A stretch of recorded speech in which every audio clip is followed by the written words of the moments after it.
Ahora, ¿por qué es la importancia? Porque no es tan solo lo que diga la Constitución. La Constitución puede decir una cosa, pero la interpretación que es del Constitucional puede ser totalmente distinta. Por eso yo digo que el único tribunal que puede poner el país con la pata para arriba es el Tribunal Constitucional. Por ejemplo, vamos a suponer que en una interpretación el Tribunal Constitucional diga que el matrimonio entre personas del mismo sexo es válido. Y puede. Es una interpretación que es constitucional. Y el intérprete... Sí puede. Entonces todo puede interpretarse. Todo puede interpretarse. Ay, no hay nada que no sea sujeto a interpretación, que la Constitución dice lo que dice el Tribunal Constitucional que dice. Ay, ay, ay. ¿Cómo fue? Otra vez, al pasito, doctor. Que la Constitución dice lo que el Tribunal Constitucional dice que dice. O sea que si no necesariamente lo que dice. No, es asunto de interpretación. Ahora es que yo estoy preocupado. Ahora, si el Tribunal Constitucional interpreta que el aborto es válido, si el Tribunal Constitucional dice ahora que, por ejemplo, el presidente Danilo Medina se puede postular ahora, que puede candidatearse, pura y simplemente puede, aunque la Constitución lo prohíba, porque es una interpretación. Ustedes me dirán... Pero doctor... Aquí todo, es más, y yo asevero, y lo digo con propiedad, que absolutamente nadie llega a una posición del Tribunal Superior Electoral, del Tribunal Constitucional o de la Suprema Corte de Justicia si no tiene un apoyo de un político. De un padrino. Si no tiene un padrino, absolutamente todo eso... No llega. Todo eso es ilusión. La entrevista del Telematutino 11, gente importante, a tratar temas importantes. Comenzamos la semana bien plantados con la participación del doctor Jorge Subero Isa, un eminente abogado, y fue presidente de la Suprema Corte de Justicia, el primer presidente de la Suprema Corte de Justicia, electo ya bajo la modalidad del Consejo Nacional de la Magistratura. Doctor, siempre es un honor contar con usted. Muchas gracias, y siempre es un placer asistir aquí. Y tengo muy buenos recuerdos de este edificio, porque el primer programa de televisión que yo asistí por el año 73, 74 fue aquí, que se entraba incluso por la calle, no por la 27, sino por la calle de atrás. O sea que muchas gracias. Sí, soy un asiduo invitado de este programa, así que muchas gracias, Jacqueline, ingeniero. Gracias, Buenos días, doctor. Un placer que esté con nosotros en esta mañana. Doctor, parece que mañana, bueno, uno de los consejeros declaró que mañana se eligen los 5 miembros del Consejo Nacional de la Magistratura y muchas aprehensiones, se dice que ya los nombres se conocen. Del Tribunal Constitucional. Perdón, del Tribunal Constitucional. Usted estuvo en la Suprema Corte de Justicia. Yo quiero ir a una primera pregunta de tipo técnica. Entre un juez de la Suprema y un juez del Tribunal Constitucional, ¿debe haber similitudes, debe haber diferencias? ¿Los conceptos son diferentes? ¿Cuál es su opinión? Depende del carácter doctrinario que tenga la persona que vaya a ser designada en uno o en otro. O sea, el concepto de un juez de la Suprema Corte de Justicia, donde la misión principal de la Suprema Corte de Justicia es actuar en función de Corte de Casación. ¿Qué es la Corte de Casación? Es la que determina si la ley fue bien aplicada o mal aplicada y mantener la unidad de la jurisprudencia de los tribunales inferiores. Esa es la idea principal del recurso de casación y la función principal de la Suprema Corte de Justicia. O sea, examina la Suprema Corte de Justicia la legalidad. Con un tribunal constitucional no. Con un tribunal constitucional la visión puede ser diferente, también dependiendo del criterio, porque el Tribunal Constitucional lo que hace es juzgar la Constitución, a pesar de que cualquier juez en la República Dominicana, desde el más humilde juez de paz hasta la Suprema Corte de Justicia, es un juez de lo constitucional, porque por vía difusa está en la obligación del control de la constitucionalidad. El único tribunal que en la actualidad tiene la función de actuar mediante una acción directa en inconstitucionalidad es el Tribunal Constitucional. Antes, durante todo el periodo mío, lo fue la Suprema Corte de Justicia. ¿Por qué yo digo que los criterios son distintos?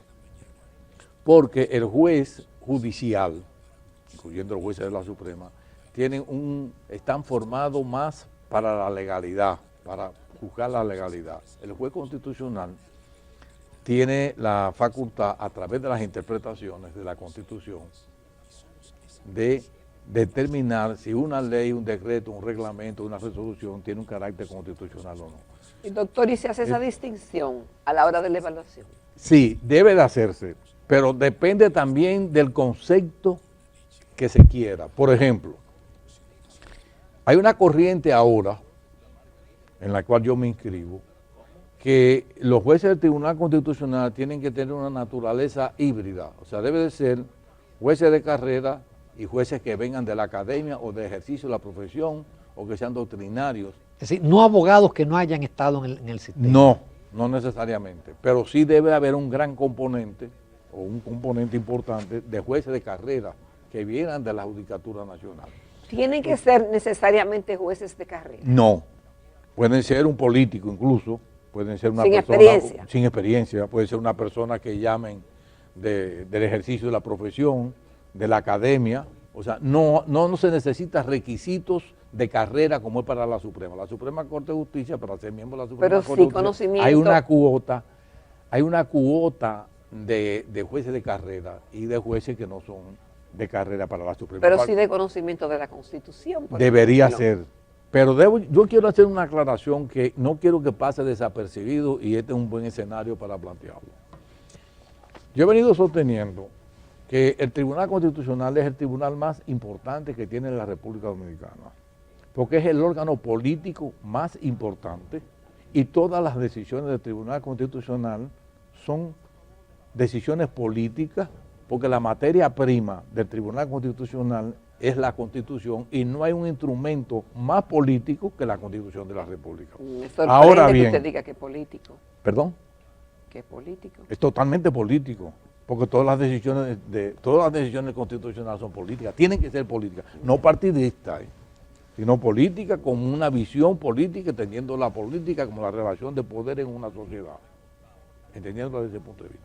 Ahora, ¿por qué es la importancia?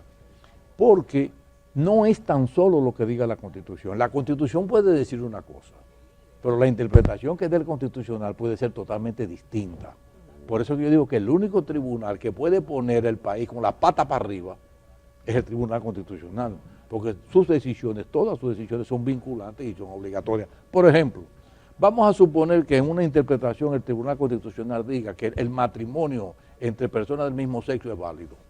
Y puede. Es una interpretación que le da el Constitucional y el Es intérprete... decir, puede. Entonces todo puede interpretarse. Todo por interpretar. Ay, No mi hay Dios. nada que no sea sujeto a interpretación y más en el Tribunal Constitucional. Por eso que yo he dicho, y no es una expresión 100% mía, sino de un norteamericano, que la Constitución dice lo que dice el Tribunal Constitucional que dice que dice. Ay, ay, ay. ¿Cómo fue? Otra vez, al pasito, doctor. Que ¿cómo La es? Constitución dice lo que el Tribunal lo que el Constitucional tribunal dice que dice.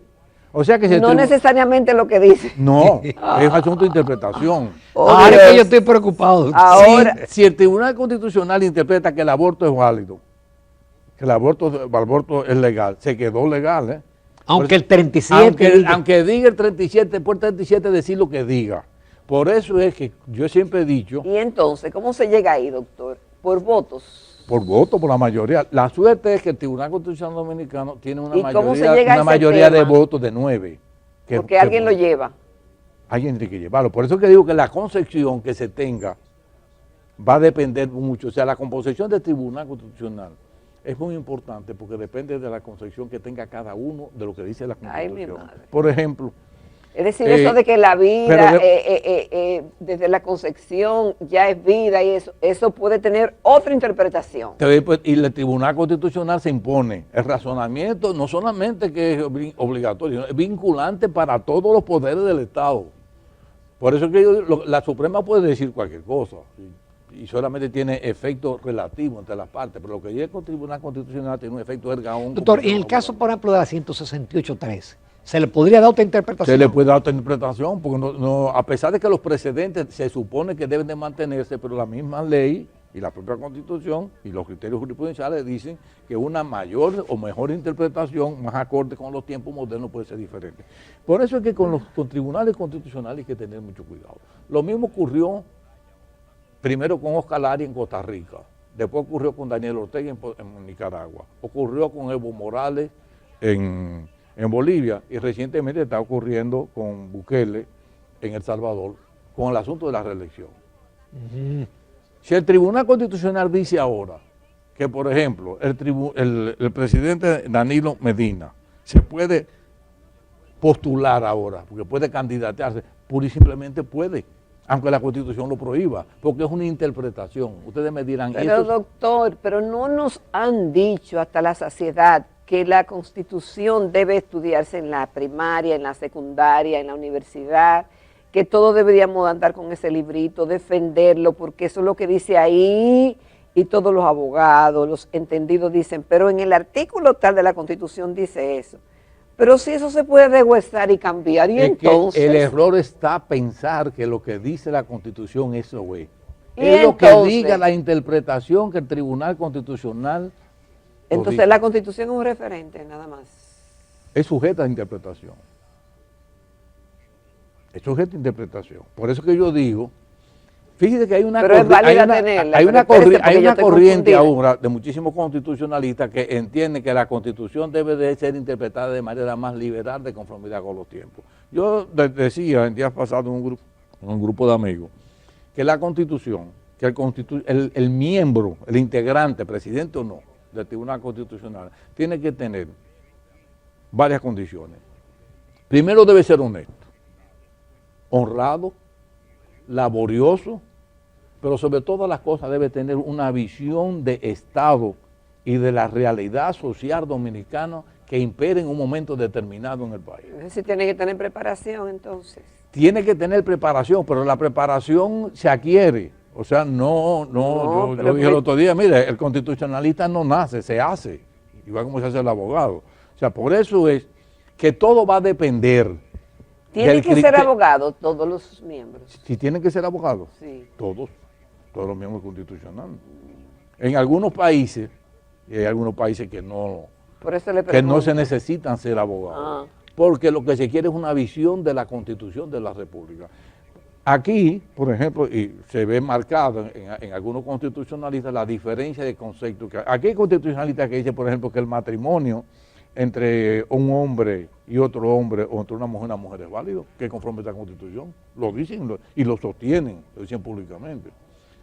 Entonces, todo va a depender del criterio que tenga el juez y que se alcance una mayoría de 9 votos, que es un quórum muy importante. Entonces, los que conforman actualmente y los que han conformado la Constitución, el Tribunal Constitucional, pudiéramos decir que si no han hecho grandes cambios estrambóticos como eso que pudieran ser para la sociedad dominicana, pudiéramos decir que han sido conservadores. Yo no diría conservadores, porque es que eso de conservadores y liberales va a depender del concepto de cada uno. Por ejemplo, aquí se asimila que los liberales los que estén de acuerdo con el aborto, los que estén de acuerdo con el matrimonio entre personas. O sea, eso es lo que entiende aquí por liberales. A nosotros nos enseñaron, por ejemplo, en la universidad, que la Constitución era de interpretación estricta igual que la materia penal. Sin embargo, hoy en día no es así. La interpretación está sujeta a Constitución porque debe de ajustarse a los tiempos. Ahora, lo criticable es que se quiera jalar por los moños disposiciones constitucionales que están claramente establecidas y que en base a una interpretación se le dé un sentido totalmente distinto. Debo decir, y quiero hacer la observación, para evitar malas interpretaciones, no es ilegalidad del constitucional, porque precisamente la función del Tribunal Constitucional es interpretar la Constitución. La Constitución misma dice, el máximo intérprete de la Constitución de la República es el Tribunal Constitucional. Antes lo era la Suprema Corte de Justicia, no en la dimensión que tiene en la actualidad el Tribunal Constitucional. Interesante, doctor, usted nos ha dado una cátedra con Yo este dije tema. que era magistral. Vámonos a una pausa porque tenemos otros temas de mucho interés. Volvemos en unos minutos con el doctor Jorge Subero Isa. El doctor Jorge Subero Isa, expresidente de la Suprema Corte de Justicia y distinguido abogado, nos acompaña esta mañana en Telematutino 11. Y muchas preguntas, doctor. Justamente en las elecciones de los las altas cortes, altos tribunales, siempre se dan muchas cosas y dentro de la que se dan es el debate de que si un postulante, si tiene alguna vinculación con algún partido político, debería descalificarse. Otros entienden de que si tiene las condiciones morales y profesionales, eso no lo inhabilita para que pueda hacer un buen trabajo, dependiendo de cómo se comporte en el puesto. Otros dicen y entienden que se hace un listado grandísimo de 70, 94 postulantes, pero resulta que muchas veces se dicen que ya, mucho antes de comenzar las entrevistas, ya se tienen escogidos quiénes serán los integrantes a sustituir en este caso, las vacantes del Tribunal Constitucional. Yo quisiera que me respondieran en las dos vertientes, si los que tienen alguna simpatía política deben ser descalificados o no, y el hecho de que ya se sabe o que se sospecha quiénes serán los integrantes de esas vacantes. Yo siempre he dicho que no le tengo miedo a los políticos. O sea, aquí absolutamente nadie es asépticamente político. Nadie químicamente puro. Nadie. O sea, aquí todo, es más, y yo asevero, y lo digo con propiedad, que absolutamente nadie llega a una posición del Tribunal Superior Electoral, del Tribunal Constitucional o de la Suprema Corte de Justicia si no tiene un apoyo de un político. De un padrino.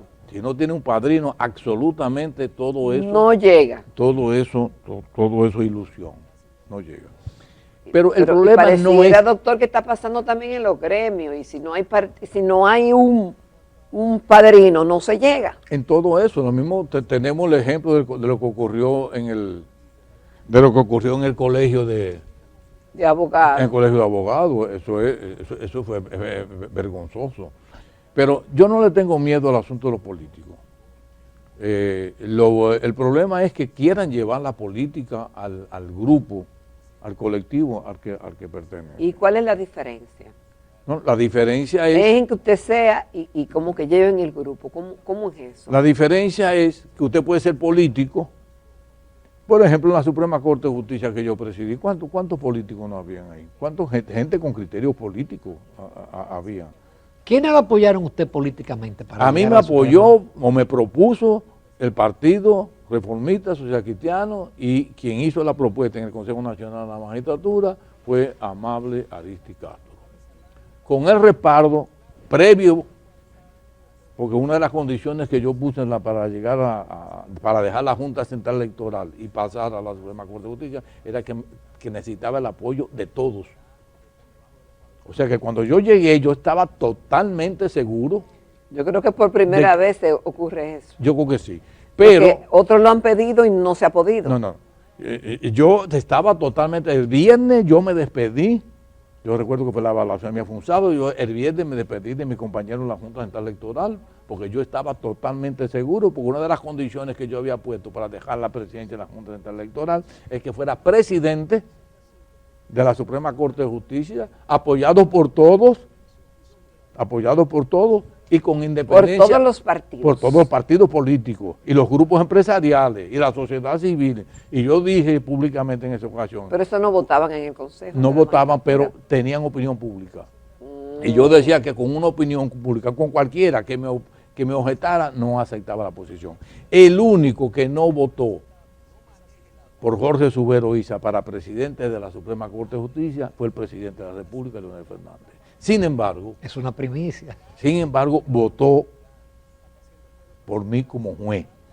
¿Por qué? Porque tenía compromiso con otra persona para la presidencia. Pero eso, sin embargo, no fue ningún obstáculo para que el presidente Leonel Fernández me apoyara 100% hasta el final. O sea, las relaciones con Leonel Fernández conmigo fueron relaciones óptimas, fueron relaciones excelentes, y yo digo que fueron, en el plano personal, fueron mejores que institucionalmente. Pero no le tengo miedo al asunto de los políticos. Yo decía, por ejemplo, la composición de la Suprema Corte de nosotros en el 97, que nadie lo pudo objetar, porque ahí tuvo toda la representación de todos los sectores de la sociedad dominicana, de los trabajadores hasta la iglesia, y el empresariado estuvo presente. Y nació con una legitimidad extraordinaria, tanto es que hicimos realmente una gran revolución, fue una transformación total, pero éramos apolíticos todos, no teníamos el apoyo político, todos teníamos el apoyo político. Posteriormente Pedro Romero lo confesó. Salió prácticamente la consultoría jurídica del Poder Ejecutivo para la Suprema Corte de Justicia y don Pedro jamás llevó la política a la Suprema Corte de Justicia y el mismo don Julio Genaro Campillo Pérez, que todo el mundo sabía el vínculo que tenía con Peña Gómez. Exacto. Sin embargo, nunca llegó a la política. O sea que yo no le tengo miedo a que sean políticos. El problema es que vayan a hacer política al grupo al que pertenece. Doctor, usted siempre cuando fue presidente habló de una segunda generación de reformas, porque usted decía era una primera generación una ola. que fue, una ola, exacto, que fue exitosa, su gestión siempre ha sido elogiada. No se ha dado esa segunda ola de reforma. No, se truncó.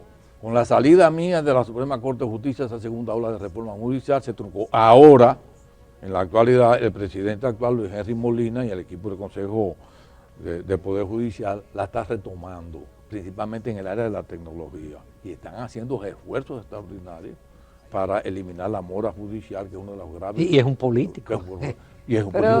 Pero no ha llevado a política. Pero el doctor Mariano Germán no hizo nada en ese sentido. No quiero juzgarla.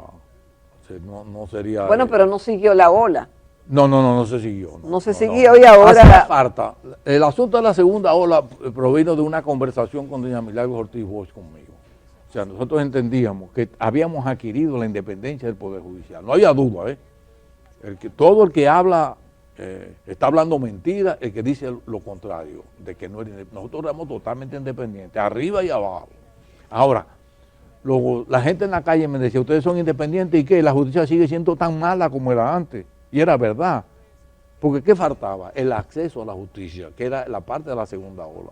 La segunda ola de reformas que yo la enuncié primero en un discurso del 7 de enero de 2007 y luego un célebre almuerzo de fin.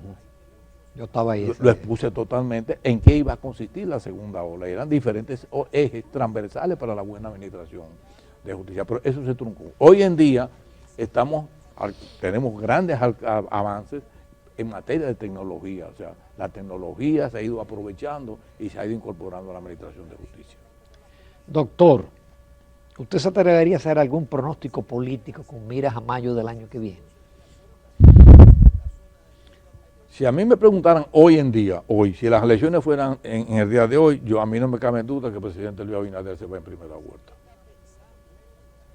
En segunda vuelta no me atrevo a ningún vaticinio. Pero estoy hablando hoy. Ustedes saben que hoy en día con las redes sociales, el mundo cambió. El mundo cambió. Incluso yo decía en un intercambio que tuve con estudiantes de UNIBE, de primer nivel, el viernes pasado, yo decía que ya para la parte comunicacional, incluso de los maestros con los alumnos, ha cambiado. Es distinto. Que nunca el mundo ha estado con tanta conectividad como en la actualidad. Pero nunca como ahora hemos estado tan poco conectados uno con otro. Y uno se da cuenta que en una mesa se está hablando, se está chateando con el que está al lado. O sea, por eso que digo, puede cambiar mañana. Las redes sociales hoy en día son un poder. Son un poder tan grande que pueden cambiar de un momento a otro todo. Por eso que algunos doctrinarios políticos dicen que en la actualidad es más fácil llegar al poder que mantenerse en el poder, porque las redes sociales son capaces de cualquier cosa. Doctor Jorge Subero Isa. No hay pregunta, Ramón, una sola. Sí, queda tiempo para una pregunta. Doctor, usted me pregunta, excusa la ignorancia, pero una cabeza tan lúcida, también amueblada, con tanta experiencia, yo sé que usted no se va a proponer, pero usted no pudiera asumir una posición. Depende de la posición que sea. O sea, yo me siento totalmente lúcido. Sí. Físicamente, mentalmente estoy mejor. Claro. Y hay un proceso que se ha operado en mí, casi muy parecido al de Jiménez Grullón. Yo he evolucionado mucho. Mi pensamiento jurídico ha ido evolucionando mucho con el tiempo hacia un mundo mejor, hacia un mejor derecho, hacia una mejor justicia. O sea, por eso es que las leyes hoy en día no solamente deben ser leyes buenas, sino necesarias. Y eso es fruto de que mi pensamiento jurídico ha evolucionado positivamente. Yo creo que estoy en condiciones físicas y mentales de desempeñar una posición, pero siempre y cuando sea... Dependiendo de la que sea, porque después de yo haber sido presidente de la Suprema Corte de Justicia, no me pueden venir a ser director general de pasaporte. Exactamente, perfectamente. Doctor, muchas gracias, Doctor, excelente. Muchísimas gracias por esa cátedra que nos dio, principalmente la de la primera parte relativa al papel del Tribunal Constitucional. Muchísimas gracias. Esta entrevista la voy a repetir en Navidad. Sí, vale la pena, vale la pena. Gracias. Nos vamos a comerciales, amables televidentes.